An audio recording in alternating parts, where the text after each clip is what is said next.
Et tout le monde, c'est Baptiste de la chaîne Batifoot. On se retrouve sur une nouvelle vidéo avec comme thème, il faut protéger les joueurs de foot. Alors, qu'est-ce que j'entends par il faut protéger les joueurs? C'est tout d'abord qu'il y a trop de matchs. Notamment Koundé qui en parle beaucoup. Il y a des joueurs qui sont pas forcément de cet avis. Je sais que Hakimi, par exemple, lui a déjà dit plusieurs fois qu'ils sont fichés d'avoir autant de matchs. Mais il y a quand même pas mal de joueurs, dont Koundé, qui se plaignent du nombre de matchs qui, au final, entraînent des blessures, la fatigue mentale et physique pour le corps. On a des cas de joueurs récents qui arrêtent leur carrière très tôt parce qu'ils ont commencé très tôt. On pense notamment à Hazard qui a arrêté très tôt. Et en même temps, on a aussi des contre-exemples, évidemment. Cette année, ils nous ont rajouté la Coupe du Monde des clubs qui a contraint des clubs comme le PSG à avoir beaucoup de blessés en ce début de saison, par exemple. Et on rajoute toujours des compétitions, des matchs pour faire de l'argent et on pense pas vraiment à ce que les joueurs, eux, veulent.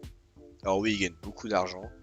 Mais est-ce que ça doit en faire des animaux? Je ne pense pas. Toujours en lien avec les blessures, on a les obligations en sélection. Comme on a vu récemment, notamment avec Doué et Dembélé qui se sont blessés en équipe de France. Alors Doué, c'est juste pas de chance, c'est juste de la fatigue suite à la saison dernière et début de saison.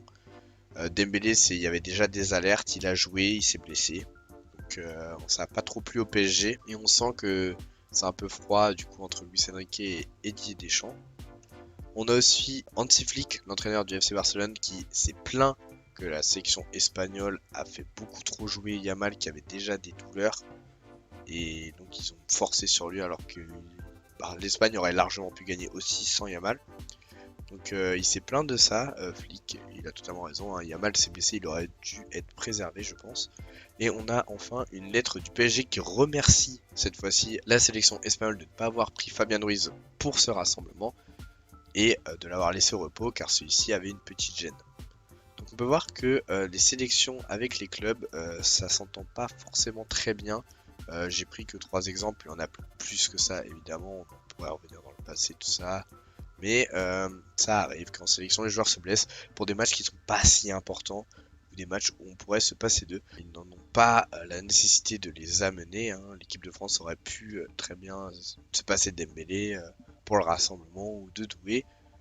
Et l'Espagne aurait pu se passer de Yamal par exemple. Ensuite, on va parler du cas Marseille Lorient qu'on a eu cette saison en Ligue 1 pour voir un peu tout ce côté arbitrage dans la protection des joueurs de football. Là, on a vu à peu près pas l'extra sportif, mais on n'a pas vu le cœur du jeu. On n'a pas parlé vraiment football pour l'instant. On a juste parlé des détails autour, mais pas à l'intérieur d'un match. On arrive donc sur la première situation.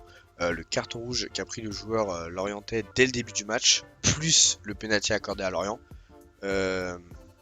Alors pourquoi pas? Moi j'étais plutôt pour un carton jaune penalty plus qu'un carton rouge penalty. Surtout que c'était très tôt dans le match et que le joueur Marseille n'était pas blessé. Il n'avait pas eu de problème, il a continué son match tranquille. Et derrière, on a une situation où Amine Gouiri se fait complètement éclater. Il sort sur blessure. Et l'arbitre aurait mis un carton rouge plus penalty à ce moment-là contre le joueur lorientais. Cependant, il y a eu un hors-jeu sifflé. La VAR a montré qu'il y avait hors-jeu sur l'action de Gouiri. Donc, Gouiri est sorti sur blessure et le joueur lorientais n'a rien eu. Alors ça, c'est une règle, enfin pas une règle, mais c'est des situations dans le foot qui devraient être éclaircies par un règlement. Si un joueur commet une grosse faute comme celui-là, comme celle-là, si, je m'explique. Imaginons que cette faute-là avait existé, mais Gouiri n'est pas blessé. Bon, on continue le match, il y a hors-jeu, il aura un peu mal, mais si ça va, c'est bon. Là, Gouiri sort sur blessure. Alors même s'il y a eu hors-jeu et que l'action doit être annulée, je pense que le joueur lorientais aurait dû quand même prendre un carton rouge, quoi qu'il arrive, parce que un joueur est blessé, il est sorti sur blessure. Même si hors-jeu, il aurait dû prendre son carton rouge, parce que il a quand même blessé un joueur dans le jeu, quoi. Même si le hors-jeu l'a protégé à ce moment-là, ça n'aurait pas dû arriver. On passe ensuite sur le cas Rennes-Lyon, un cas où il y a eu énormément de débats, notamment sur le but de Rennes où le joueur rennais fait une faute. Hein, il tire le maillot du Lyonnais. Alors le Lyonnais c'est complètement avoir à l'expérience, enfin, il se fait avoir, mais il se fait tirer le maillot sur toute l'action. Personne ne dit rien à la VAR, l'arbitre dit rien.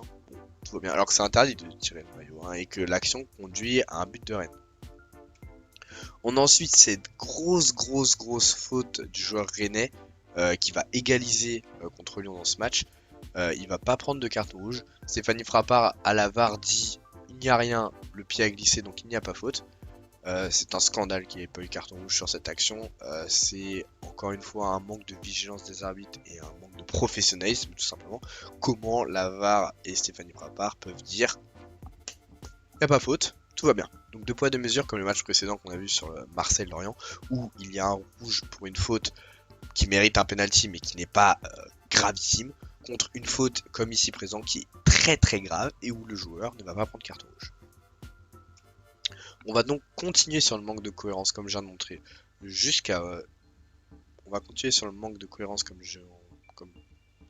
j'en ai parlé juste avant. On peut repenser au carton rouge qu'avait pris Harit contre le Paris Saint-Germain où pour le coup il avait eu un jeu dangereux. Carton rouge pour moi qui était mérité à l'époque. Mais pourquoi le même arbitre dans un match suivant du PSG ne va pas donner de deuxième carton jaune ni de carton rouge directement à Singo sur la faute sur Donnarumma qui va sortir sans rien du tout. Donnarumma va sortir sur blessure, point de suture, tout ça, l'arbitre ne va rien donner.